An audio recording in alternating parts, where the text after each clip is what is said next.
we say, hey, cybersecurity is super important, and that's what we're passionate about. That's what we're all about.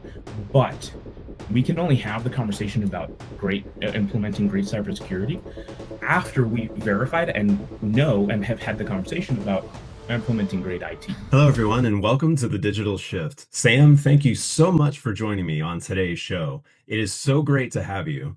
For those of you that don't know Sam, he is the co-founder of Attainable Security, which is a cybersecurity and IT firm that's making enterprise-level protection accessible to small and medium-sized businesses. I have been very impressed by how Sam's team blends affordability with expert service, all while staying grounded in the key values of doing right by others, and more importantly, having fun with it. For those of you that are first tuning into this show, this is about a 30 to 40-minute podcast where we're just having a casual conversation with leaders in the cybersecurity industry. We're going to be going over their background, how they got into it, the current state, as well as looking into the future, both in the industry as well as what is ahead for the Attainable Securities features.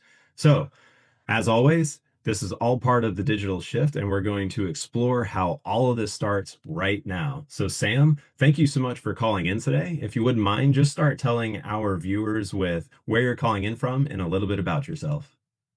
Yeah, absolutely, Darren. Thanks so much for that introduction. Thanks for having me on. I really appreciate this. Appreciate the conversation we're going to be having. Yeah, so I'm calling in from the wonderful city of Jacksonville, Florida, down here, Duval County, representing that. Um, so yeah, I'm a flow grown Florida native, swamp man, wrestled alligators in middle school, all that fun stuff. So yeah, definitely not going anywhere. Um, but yeah, a little bit about Attainable, how we came to be. Um, it's a pretty straightforward journey. Darren, I've been in tech all my life. My first actual job, people in Florida will recognize the term Tiger Direct. It was one of those discount tech retailers, and they had a section of the store dedicated to almost like a Geek Squad style competition. A plus certified computer techs would be fixing things. That was pretty much my first actual job. When I was about 19 or something, 18, 19. Um, that was focused in tech. From there, I started working at various MSPs. I got to see the good, the bad, the ugly in that world. And then I transitioned over to a systems administrator position at a small software development company. We help manage the data center for their little SaaS for their SaaS product that they would publish and offer. And it was in that job, Darren, that I came across, I guess, a reckoning with cybersecurity, or with the importance of cybersecurity, because we actually got hit with ransomware. It wasn't fun. It wasn't great. If you can avoid getting hit with ransomware, personally, I would highly recommend it, just because it doesn't do good for hairlines, stress, gray hairs, or sleep. So we got hit with ransomware, and I remember working 80, 100-hour weeks, basically for a month straight, as we built like 24 VMware hosts, or Hyper-V hosts worth of VMs, basically instantly, as fast as we possibly could, as fast as the servers would allow us, and then restoring, dozens of terabytes of stuff. It was rough. It was really, really rough. And I remember just kind of thinking to myself, like, man, what caused this? Why did it happen? We ended up getting a root cause analysis done by a third party, and ended up being something pretty fundamental that, man, we just weren't aware of. So that kind of shifted my mindset. I was like, hey, IT, that's great, but I've seen the disaster that a cyber attack can wreak on a small business. So after that, I picked up a cybersecurity contract at NextEra Energy. I worked there for almost 2 years, just picking up as much information as I could at the enterprise level. And then I moved into a security engineer, and later a senior security engineer position at another software development company. Um, and gathering all of this experience in the MSP space, dealing with lots of small businesses, dealing with cybersecurity, building up that experience. I had a colleague of mine. His name is Martin Harriart, and we have worked very closely together over the years. And we started talking, and he did an independent segue into cybersecurity close to the same time that I did. Um, and yeah, we started talking. We said, "Hey, this is cybersecurity is great and all, but what happened? Like, what would happen if we actually started getting all of this skill set, this knowledge, and this experience that we've learned, and we started bringing it to the market ourselves, right? And not just the market as a whole, but specifically targeting that smaller, medium, that's sort of SMB space. Um, because Darren, I'll when I worked at Nextera, their cybersecurity team alone was like almost 100 people. That's bigger than most businesses statistically, right? And so they have all these resources to do that, but smaller and medium businesses don't always have that. So yeah, we started Attainable Security in 2024, and just sort of started on that mission to make great cybersecurity accessible for those small and medium businesses. Um, and yeah, I think that's it's working out pretty well so far. I think people are seeing the value in in the value in the services that we provide. Um, and I think they appreciate dealing with people who aim to do right by others, right? So yeah, it's been pretty good. It's been a cool journey, and we're really just starting it. I mean, we're very, very young, so we're all kind of excited to see what happens next. And that's really exciting to see these younger companies coming up and what they can do. And you kind of hinted at it, but let's go into more detail. So Yeah. you have the enterprise cybersecurity, but what really inspired you to focus on the small to medium sized businesses? Yeah, so I think, truth be told, I think it's two main things. One, at a very practical level, our experience. We've worked in that space a lot. We've worked in enterprise space, right? But we know that SMB space. I've worked at multiple MSPs. Martin has also worked at MSPs, so we know what it's like to deal with small and medium businesses, um, sort of as this third-party tech provider. And I think the second thing too is it's not so much as a practical. Hey, we know this space and we know we can make a difference. Um, it's I think a little more, maybe a little more moral or philosophical. Um, Target got breached not too long ago. Um, a company the size of Target gets breached. They pay hundreds of millions of dollars in settlement and penalties and fees and recovery and all these things and lawyers, and that's a rounding error for them, right? The CEO and the entire C-suite looks at that and they go, "Dang, that was rough. Anyways, I'll see you tomorrow." Right? Obviously, that's being a little bit reductive, but the bottom line is life goes on for organizations that size. Um, but when you're dealing about a small business that somebody built up with their like bare hands over the last 20 years, and they got 10 or 15 employees under them, they get hit and operations grind to a halt. That means that people aren't making money anymore. They're no longer being able to produce what it is they produce or deliver what they deliver. Um, and the scary statistic that I think inspired us to zero in on this is that when a small business gets hit by a cyber attack, there's a 60% chance that they close um, within the next 6 months of being hit by a cyber attack. So if you survive, if those small businesses survive, then there's a 68% chance that they get hit again. And then after that, the odds are that they close. So the narrative that I saw was that when a small business gets hit, the most probable outcome is a downward spiral, getting hit again and again and again until you close, right? And again, Walmart gets hit, Target, um, you know, Blackstone or whatever. Um, those are rounding errors. Those are costs of doing business. But a small business, they get hit, and that means that someone's lifelong dream is probably not going to be working out very well, right? Or that those are families that are put in immediate jeopardy. So that's kind of another big reason why we're just trying to make a difference for those people, because they're the ones I think that need more help than again the targets of the world. And I think that's a very valiant effort, right? It was like you're trying to make sure that companies that are smaller are able to survive that, which is very important because they're trying to get food on the table. Yeah. So, as a co-founder of Attainable Security, what does a typical day look like for you? Yeah, lots of LinkedIn. going on there and prepping posts and whatnot. So a typical day for us will vary pretty heavily.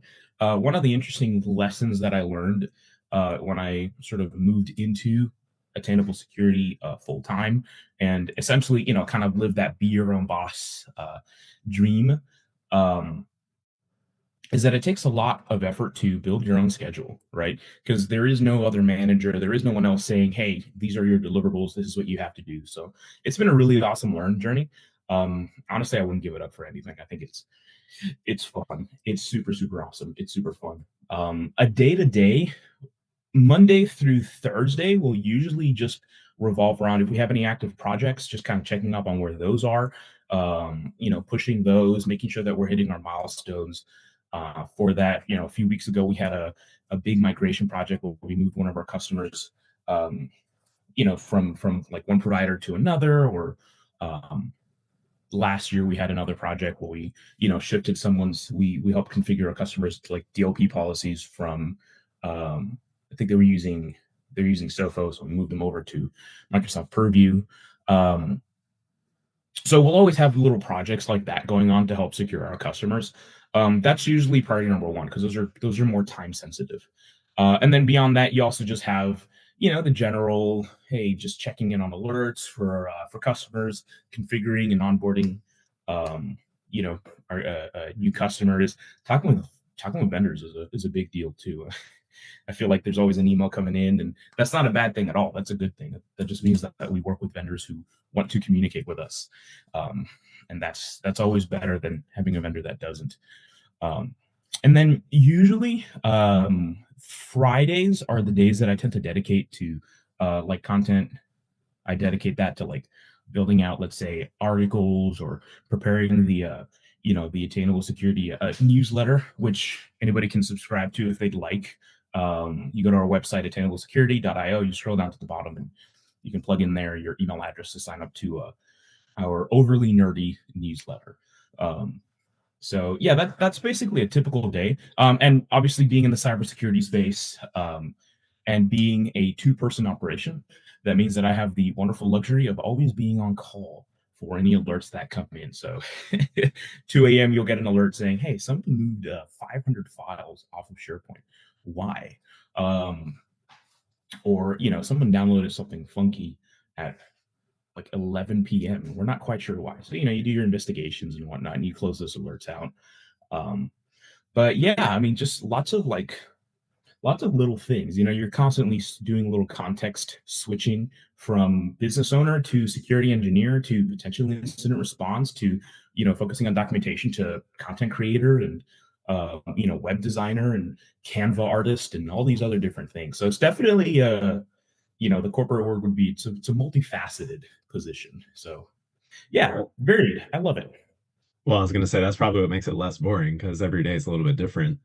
There's probably Yeah. 19 questions I could follow up from that. And for those of you that heard the part about him having a newsletter, we'll make sure to have that in the description of this video as well. But like you said, make sure you go down to the bottom of his website and subscribe there, and you'll get a whole bunch of information. So, Sam, for those that are interested in signing up for the newsletter, number one, is it free? And then number two, what type of content do you provide, and how often does that content occur?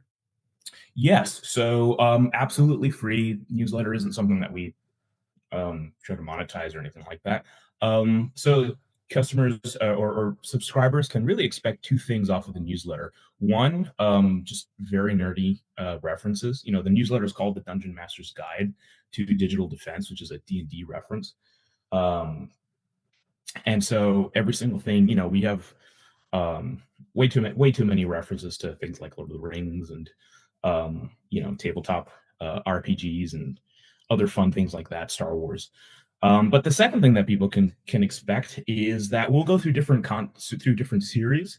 Right now, we're doing a series called Cybersecurity Basics, where we're talking about the basic building blocks of important basic building blocks of cybersecurity. Things like what makes a good IDP, or what is an IDP, an identity provider, hardly knower, and then other things like I think the last one that we also did was the different kinds of antivirus platforms, right?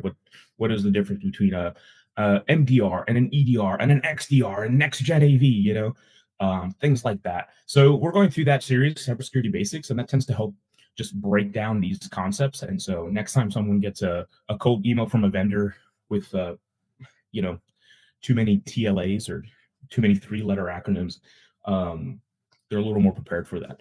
Our cadence is once a month at the moment. We release the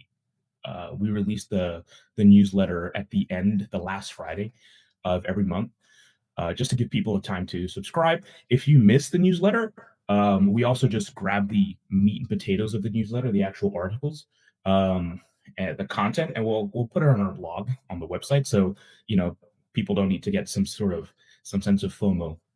You can still enjoy the content and consume it. But yeah, that's pretty much it. We're at a whopping. Let me see here. Let me see. Hold on. I actually have this open. 46 subscribers. So hope to see some of you guys there too. Let's make that 47. Yeah, I was going to say, I mean, that's 45 more than everybody else once they subscribe to their own newsletter, right? Sure. So let's go back to LinkedIn. You mentioned you spend a lot of time on LinkedIn. So can you go into more detail? You mentioned posting, but what are you doing with all of your time there? Yeah. So I mean, I guess I engage with LinkedIn at two different levels. One is obviously the founder aspect, the business side of me. And that's where I'll manage our Attainable Security LinkedIn page, make posts, content, comment on, things, try to raise a little bit of awareness on upcoming things. For example, in October, Windows 10 is going to basically see end of life. There's a paid option to continue receiving some security updates, but yeah, Windows 10 was by far one of the most popular versions of Windows, and it's end of life. And that means that a lot of people that may not be that may need to orgs that might be beholden to certain regulatory requirements. Nearly all of them require having systems that are up to date. And so posting about stuff like that, just trying to raise that awareness, and obviously sort of funnel business, funnel awareness towards Attainable Security. And then the second thing that I'll do is also just engage with LinkedIn as a security professional, right? That post that I mentioned earlier about Windows 10, I think that's an example of that. Just sort of increasing visibility and increasing credibility, and just making connections that way, right? And then also, engaging with the local community. I'm pretty passionate about working locally here in Jacksonville. And so you'll find me liking the city of Jacksonville posts and sometimes making a comment when there's something in development nearby. But yeah, so yeah, it's kind of split between engaging as a business owner and then also using things like LinkedIn sales nav and things like that to find people to grab coffee with, and then also engaging as a security professional first. Gotcha. Thank you so much for that explanation and providing a lot more detail than just keeping it at the high level. So let's shift into industry trends now. What are the major shifts that you see happening in the cybersecurity world? So, yeah, that's a good one. I think one of the boogeymen when it comes to security that we're seeing right now, I think is just AI. It's a buzzword. It's super popular. People are using AI to describe like OCR and machine learning and things that have been around for decades. But generally speaking, I think what most people refer to as generative AI is something that's kind of coming out that's pretty wild. I've heard, I haven't experienced this myself, but I've been made aware of some new trends where they're actually grabbing samples of your voice. They're training a generative AI, like text to speech model, on your voice, and they're actually able to basically call a loved one to gather like critical information, right? Or even do some sort of call to action to like, oh man, I'm blanking out on the word. Coffee hasn't hit yet. To send money or to send something, to send some resource somewhere. I think that's pretty crazy at the individual level. I think at the high level, it's funny. I think one thing that I find interesting, is this isn't necessarily a trend that's happening now. I think it's something that's always been happening, but what I think might be discouraging or mind blowing about it is how long it's been happening. I was listening to a podcast by the Black Hills Information Security Organization. It's just talking about InfoSec as the name of the podcast, and they do deep dives into InfoSec and cybersecurity trends and whatnot. And one thing that they highlighted that I thought was really interesting was that a lot of burnout in the cybersecurity world, in the space of cybersecurity, tends to be not because organizations are getting hit with all sorts of novel attacks that nobody knows where it's coming from, and some hackers in hoodies are like bypassing encryptions and whatnot. But a lot of the time, the high burnout is because a lot of organizations will tend to focus on these brand new, these cutting edge things, um, but they'll leave just the most basic things unprotected and just open, right?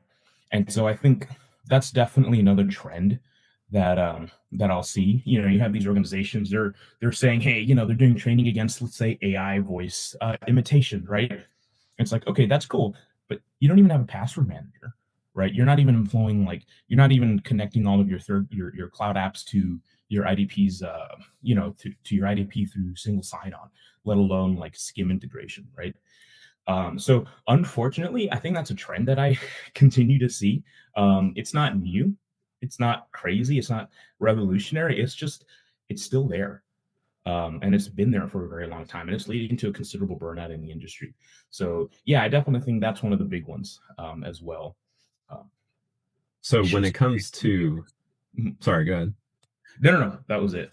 Okay. Yeah, I was going to say, so when it comes to that AI trend, which is really causing, like for those of you that are aware of the shiny object syndrome, it's constantly going to the next exciting thing. Like AI is the epitome of that because it's advancing so quick. As soon as you pick a technology, it's already out of date because something else came out from it. So Mhm. when you're looking at that in regards to your own business with AI and kind Yeah, of leaving the basics, right? People are skipping the basics because the shiny object is what people are going to invest in. They're not going to invest in the boring stuff, which is really the most important. So, right. how has that impacted your business and your growth strategy for attainable security? Um, so I think to a degree, shiny object syndrome. I think I love that description. Um, Obviously, it's real and it tends to um, capture people's attention. For us, we've realized that even though most organizations, I think we're looking at up to like, when I last checked it, like up to 43% of organizations had like abandoned their AI strategies, and they're basically just we're defaulting to, hey, LLMs are pretty nice, just keep using those instead of trying to shoehorn AI into everything. So it's definitely, I think it's definitely a bit of a bubble, um, the current craze, but lots of companies just kind of have AI on the radar, and most organizations don't know how to use AI, right? Like they don't know how to properly leverage AI. And so what ends up happening is, you know, I apologize if this is very, very specific for any one person. But let's just say Stacy in HR, right, ends up uploading like a spreadsheet of sensitive salary information to ChatGPT to try and help reformat or find some lines, some connections between the numbers. Um, but what unfortunately happened in that situation is that ChatGPT just kind of swallows up that data because they're using the free version of ChatGPT instead of any sort of LLM that's geared for corporate use, and they end up just giving that data away, and that's a big problem, obviously. Um, so I think our approach, or the way that we're trying to tackle that, is um, make provisions for AI. It's here to stay. That's just the bottom line, right? Just like networks are here to stay and having a website is here to stay, like AI is here to stay. To what degree it is implemented and used in a given organization, that's up for debate, but it's here to stay. So for us, that's just sort of one of those things that we'll be sure to look at. We're sure to address. Um, we have, for example, we have this thing called the Cybersecurity Posture Assessment, and that's just sort of a service. It's kind of a one-time service where an organization is curious to see where are they in terms of cybersecurity, right? What are they doing well? What are some improvements that they can be making in order to more closely align with like best industry practices? So we'll do the Cybersecurity Posture Assessment. One of the things that we'll do is take a look at shadow IT, right? What's going on underneath the hood, and Another thing that we'll look at is what's going on like with your policies and with your documentation, an acceptable use policy, and do you have plans and documented provisions for different things? And in those two categories, we'll look at AI because again, it's just here to stay. So in terms of policies, we'll look, hey, do you guys have some sort of even a little, even if it's just a paragraph somewhere, talking about what is and isn't okay with AI, right? And then the second thing is shadow IT, because I think we personally we categorize unauthorized or undocumented AI use under shadow AI, shadow IT, um, which shadow IT is, for any listener out there, shadow IT is the use of any IT, any application, platform, or service that is not explicitly sanctioned by your organization. So AI is definitely a big part of that. So we try to make provisions there and take a look at it to help educate these organizations and give them a plan forward, um, or help give them a plan for how they can address it. Because you don't have to be scared of it. You do have to be aware of it. And so it's interesting you bring that up because shadow IT is obviously a big thing. I think more Yeah. recently it's become an issue because of how willing people are exposing their data, even though they may not realize it. So when you do an audit on a company and they now have something in place thanks to your organization where it was like, hey, you shouldn't be using the free version of ChatGPT because that's a very common one that's open. How do you enforce that to actually have the employees of the company that may already be using ChatGPT be like, okay, well, I'm going to go ahead and do this. So let's see what happens. Yeah, enforcing is an interesting one. Yeah, enforcing is an interesting one because that leads to a whole other series of questions. Um, so I think at the end of the day, it's really limited to um, the amount of energy that a customer is willing to spend and the amount of money that they're willing to spend, right? Because you can, if you really want to, you can go out and you can get some sort of zero trust network access solution, and you can gate every single endpoint behind one of these systems and then monitor every packet that goes out. And if anything, anywhere, at any time goes out to a known LLM model on the internet, you block it, right? And then you send an alert to the IT guys, and then the IT guys go to HR, and then this person is spoken to, right? I mean, if you really want to, you can go through the expense and the time to do that. Um, so what we try to do is when we do just, for example, we do just a posture assessment, right? That doesn't mean that this customer is a managed services customer. We do the assessment by default for all of our managed customers, but it's also, again, a standalone product.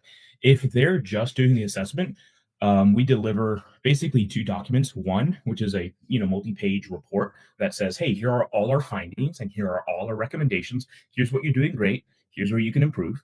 And then basically a one-page like matrix, basically just a table that says, "Here are the top 10 things you can do. This is a thing. This is how much time it costs. This is how complex it is. This is how much money it can cost to implement, and then how important, how critical it is, right, for your security." For those customers, we tend to just leave them with these recommendations, and then that can open up a dialogue for them to think about, how intentional do I want to be about this? Do we want to just kind of, do we want to not really open the can of worms? Do we want to like crack it open and shine a light in there and, expunge, um, or anywhere in between? So really, I think it just matters. We educate our customer, right? We tell them, hey, this is great. Look at this, pay attention to that. And we let them set their own risk tolerance, right? We make recommendations, but at the end of the day, it's up to the customer to decide how seriously they want to take something. Our job is whatever decision they make to make sure that that decision is made, with a with an understanding of what the implications are, both good and bad. Um, and then also just to make sure that we're there to support them no matter what happens. So that's kind of our approach. And we'll see orgs say, okay, well, we're gonna make an AI policy. We're just gonna put it in our acceptable use policy. Here's a paragraph. If you're using a free model, don't do that. We'll tell them, hey, if you guys are a Microsoft 365 outfit, you already have a limited Copilot LLM that is tailored to your business, your tenant, and you don't have to go out and get something else, right? If all you want is an LLM. So we'll say, put in some language there. Say, hey, only use the Copilot for Business instance specifically doesn't grab your data and then train the general model on that data, right? It doesn't like siphon it away. Um, so yeah, it's really just educate the customer and then let them make the call. And whatever call they make sure that they understand the implications and how to move forward confidently. So now let's shift our focus over to attainable security. When you look at your company, what has been working really well right now? Yeah, that's a good question. Open-ended question, I think. Um, so I think one thing that has been working very well for us personally is man, our values. The first one that we have there is just do right by others. Our other values are like pursue excellence and whatnot. Um, and we have a few more there that's on the website, but we're realizing that, and this isn't shade at any one organization or anything like that, but we're realizing that in almost any industry, there's no shortage of snake oil salesmen. There's no shortage of people that are looking to take advantage of organizations. So just approaching companies with like an open hand, just saying, hey, we just want to talk. We're not, we don't have a used car salesman mentality, revolving around like extracting as much value as we can, um, before like, you know, our business practices cause the customer to like break away their contract with us, right? Um, just focusing on doing right by others, and we're noticing that that tends to have some pretty great results. Um, Another thing that we're actually experimenting with and doing that I think is also starting to yield some pretty great results is that we realized that trying to deliver cybersecurity exclusively to small, especially smaller businesses, um, can be very challenging because a lot of these organizations don't really have good IT practices in place, right? And we're a firm believer that great cybersecurity is built on top of a foundation of great IT. And if you want to take that a step further, great cybersecurity is great IT, right? Good IT is good cybersecurity. So one thing that we're sort of working on right now and working towards is when we approach these smaller organizations, we say, hey, cybersecurity is super important, and that's what we're passionate about. That's what we're all about. But we can only have the conversation about implementing great cybersecurity after we verified and know and have had the conversation about implementing great IT. Right. So for a lot of these, smaller businesses, we're actually beginning to take an IT first approach. We want to get you guys to the promised land, and the promised land is great cybersecurity on top of great IT.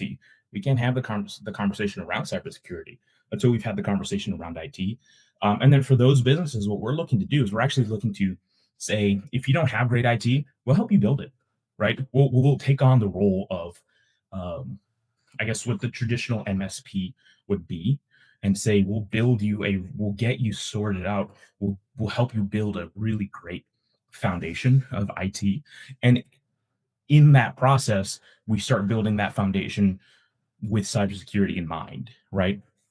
So I think that's been something that we're pretty excited about, because again, most small businesses, um, you know, they're not ready to have that conversation around cybersecurity until their IT sorted out. So, um, yeah, trying to get them sorted out on the IT side of things is uh is something that we're starting to realize, and we've gotten feedback that like, hey, there's a lot of value in that.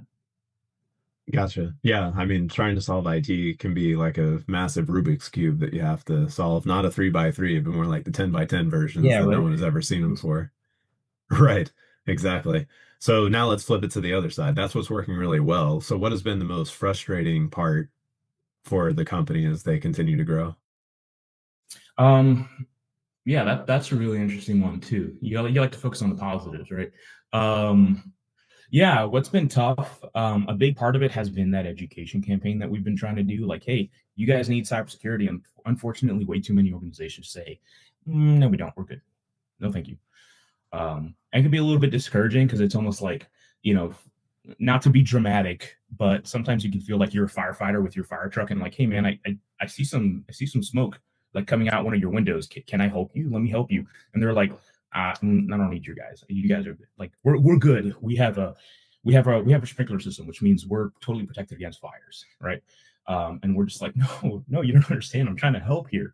Um, so that's definitely been a really, really tough thing, right? I think that's one of the things that actually informed our decision to change course a little bit with smaller organizations, because we realized it's not that they're being malicious or anything. It's just they're not ready to have the cybersecurity conversation. So that's definitely been tough. Building that trust and starting those conversations with organizations that just don't know you. Um, that's also been a really tough thing, just kind of initially having those initial few conversations. And fair enough. Listen, I'm going to be honest with you, Darren. Um, Companies that look at a cold email from us, or they kind of look at us, they're like, wait, what do you want? Like, what's going on here? I have nothing but respect for those people because they're doing everything right. Like, yeah, no, that's good. That's good. You should be skeptical. You should be a little standoffish when somebody approaches you and says, hey, let's talk about XYZ. So that's great. With that said, it's a challenge. Yeah, it's definitely a challenge.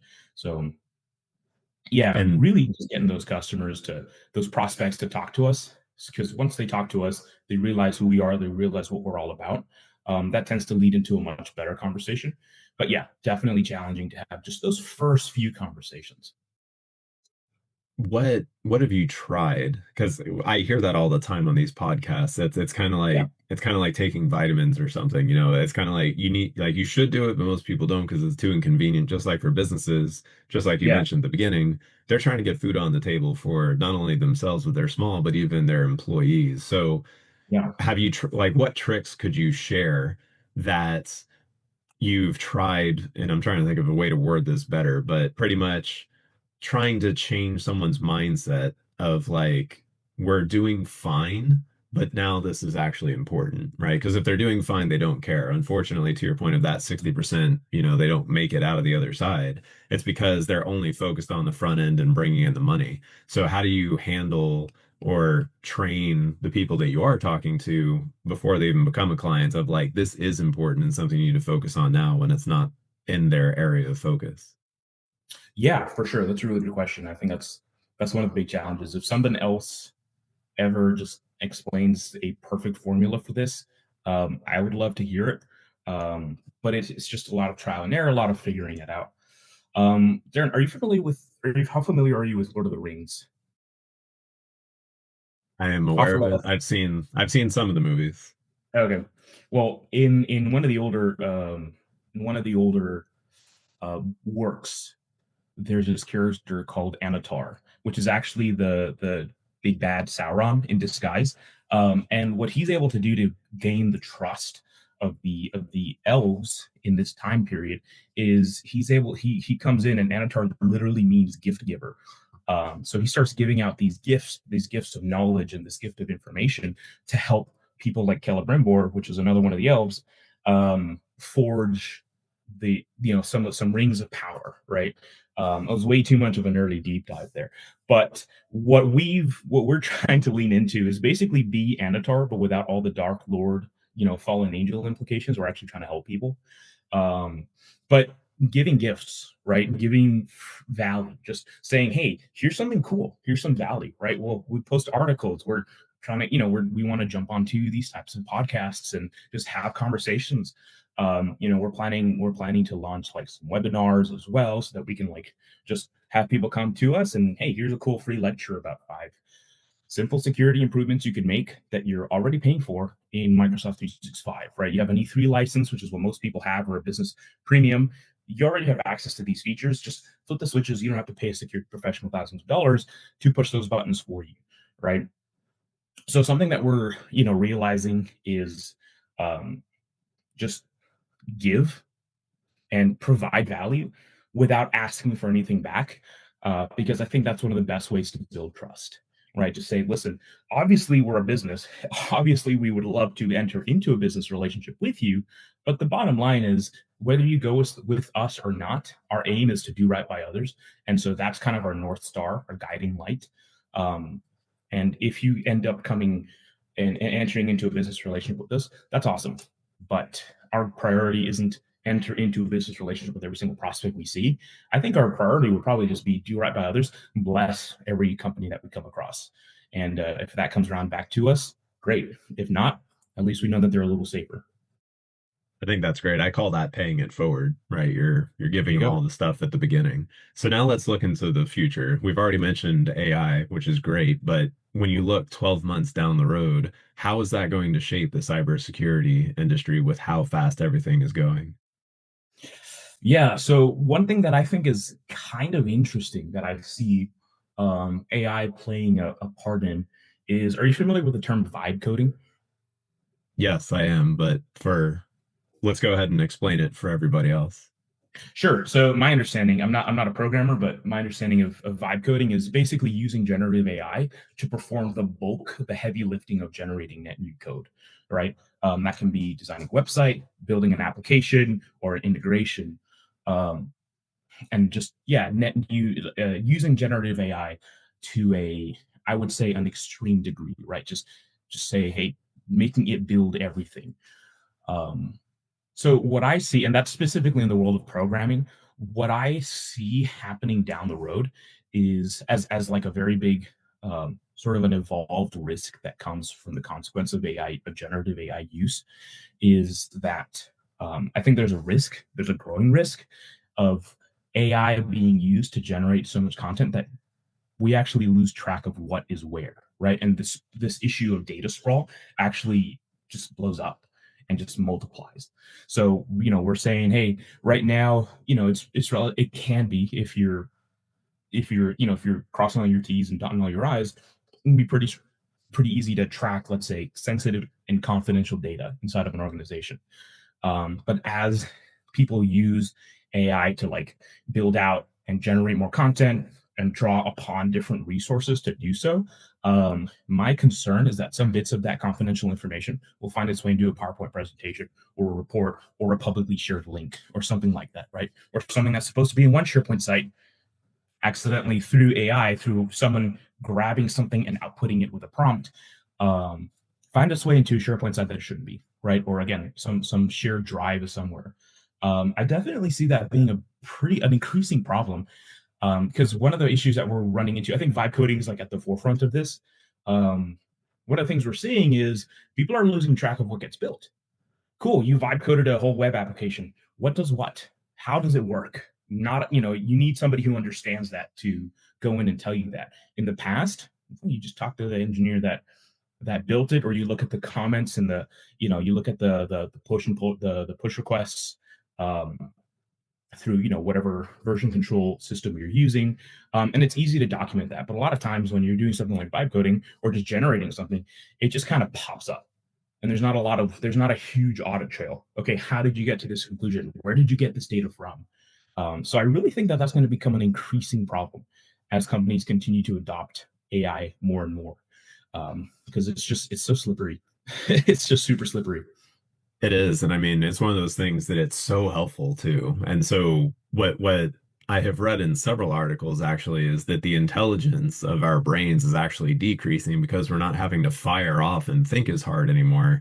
And me having a coding background as well, I mean, I can just tell you that I'm able to use it and so greatly increase how fast I can do stuff, especially to your point of developers. If it's a brand new person that comes in, they don't know anything about the company yet. And with something like Copilot, if it is an MSP, they can just highlight the code and be like, what is this doing? And within seconds, immediately know compared to having to spend hours or days figuring it out. So it's Yep. almost like the invention of the wheel, right? Like it was created out of laziness, not because someone wanted to do better. They hated carrying around all the stuff, so they wanted to find an Yeah. easier way to do it.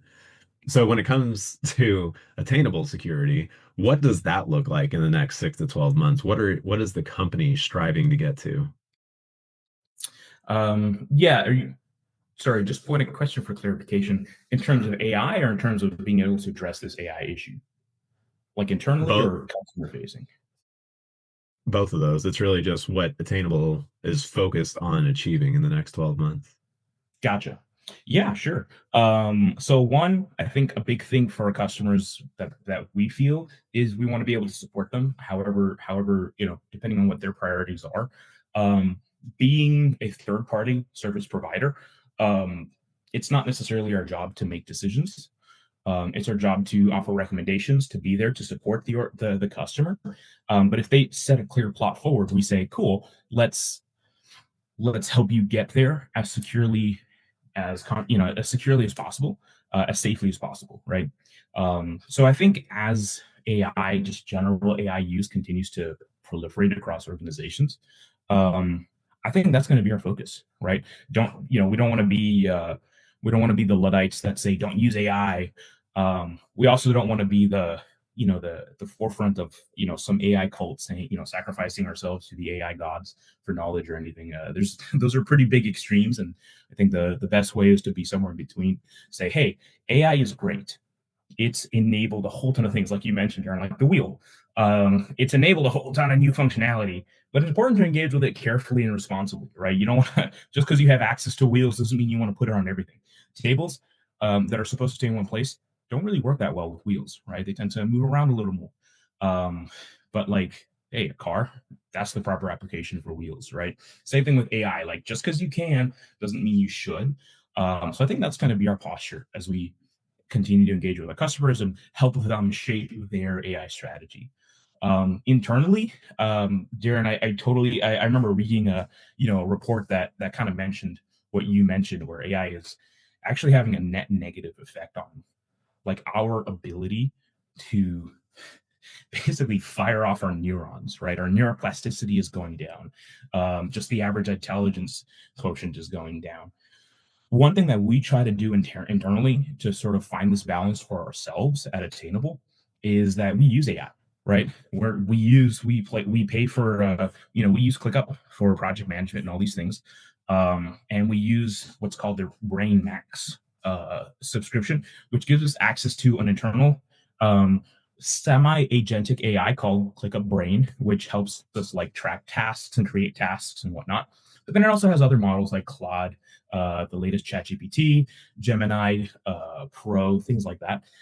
Um, and so we use AI internally, but our goal is basically to use AI as a launchpad to kind of, bounce ideas off of. Darren, you come from a programming background. You're familiar with rubber duck programming or rubber duck troubleshooting? I Uh, don't use it, but I have heard of it. yeah, basically you have a rubber duck and you talk to the rubber duck, and then as you're working through the issue, just kind of saying those thoughts out loud, oh, you're able to look at things in a different light. You're able to recontextualize something and find the solution. We try to use LLMs as that kind of rubber duck. Hey, I'm trying to do this. I'm trying to do this. Help me. This is the working title that I have for a new article, but I want to make it a little more punchy, or I want to, do this, or I want to do that instead, or I'm trying to supplement this with a little more information. Help me find some links. Some of the models that we use are web enabled, so that helps a lot with research as well. So we try to use AI to accomplish or to help us accomplish our goals. We don't necessarily want to lean on AI to accomplish our goals for us.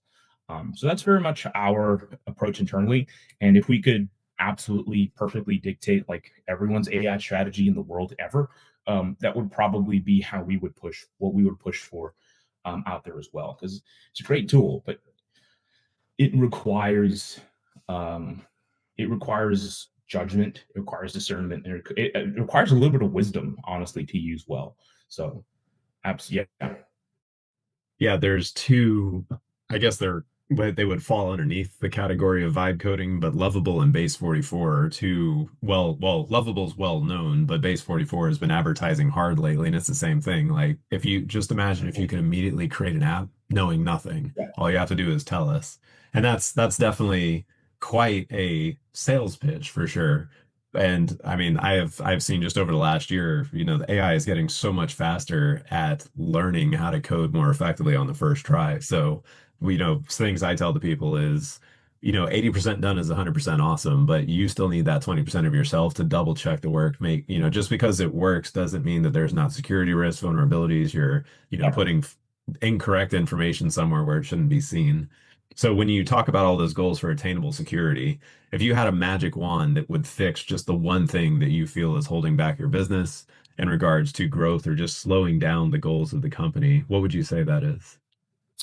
Oh yeah, that's a good question. It's funny. I was asked a similar question in another podcast, and I was like, "Hey, Can I have more of those magic wands? Because we have a bunch of these, right?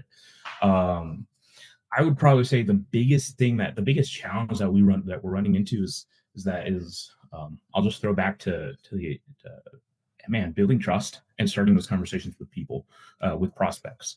Um, IT and cybersecurity specifically, it's just a phenomenally high trust environment, as it should be, right? You shouldn't just give away the security of your business to any dude off the street. Um, so I think the biggest challenge that we're running into is just starting those initial conversations, right? Um, I'd be concerned if it was any easier. Frankly, like I'd be concerned if everybody was like, "Oh yeah, yeah, please take over my security. I don't know who you are." Um, but it's kind of how it should be, but how it should be is challenging. So yeah, if we could have a magic wand, it would just be like, you know, every single time we're gonna jump on a call with some prospect somewhere, or somebody gets one of our emails or gets a call or something like that, or I strike up a conversation with them at a little local networking event, that they would be like, oh, I've been looking exactly for what you're offering, and I want to do business with you right now. So I'd keep that in my pocket, just Yeah, send it to people. that would be the ideal, I think, for every business. And you mentioned at the very beginning that you focus in the Jacksonville, Florida area. So do you have national companies that you work with that are located elsewhere, or do you specifically specialize in the city? Yeah, for sure. Yeah, let me bring a little bit of clarification to that. So I live in Jacksonville, Florida, but my business partner Martin here, he lives in the DFW area, a wonderful town called McKinney. Um, and we will have customers, and we work with organizations both in the Jacksonville area here in Florida and in the DFW slash in the McKinney area, um, in Texas. So it's a what an amazing group of people that are out there. Um, but yeah, so we'll work with both. And you'll go on, if you go to a website, you can see like some organizations that we work with. We have testimonials. Right now, for cybersecurity only services, that's something that we're comfortable offering at a remote level, for organizations that may want to engage with us. And we have, like, one of our customers, one of the organizations that we'll work with, that we did like a posture assessment with, and we'll work with on a couple of other things. Smarter Commerce. We have one of the testimonies on our website. They're based in Miami, right? Another organization, Hover is based in Tampa, Florida, right? Or the Sarasota area. And then we have other organizations like Blockit based in McKinney, Karis Digital based here in Jacksonville that we work with as well. So we have remote wise, like for remote cybersecurity services. Yes, we're comfortable working, um, essentially at a nationwide level. If we're going to be having conversations about getting their IT systems up to snuff, before we have those cybersecurity conversations, we don't feel like we can offer the level of service that we would want to at a remote level. So for IT specific services, we're really focusing locally, because we want to be able to show up to the office, have conversations with them, and kind of guide them that way, right? IT isn't really something that works best when fully remote, at least support services. Um, because, yeah, sometimes you have to go physically on site and discover that a printer was unplugged, and that doesn't work very well if you're only remote. So, yeah, definitely, it's fun. It's fun having the variety of customers that we have. Love it. I appreciate that detail. I think that's really cool too. I would say that the majority of time when I get the honor of talking to people on this show, it is really a lot about human hacking, right? It's the in-person physical hacking that is where companies are most vulnerable, whether it's a drafting policy. And oh, I had this mentally in my brain, but DFW, for those of you that don't know, are Dallas Fort Worth in Texas. Just Yes. in case they're like, I have no clue what that abbreviation. They know all the stuff in regards to cybersecurity, but they may not know the geography. So, For Sam, sure. do you have any final words that you would like to leave us with today? Well, first to you, Darren, I appreciate your time, and you inviting me onto this podcast. And for those of you who don't know, um, this is the second time that we scheduled this podcast. I had an unforeseen issue the first time, and Darren he was very kind, understanding, and patient. And so I'm really glad. I'm appreciative of you, Darren, for allowing me to come on and working with me on that. And for you listeners, first of all, hello.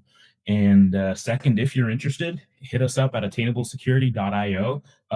If you mention to me, you can reach out to me, Sam at attainablesecurity.io.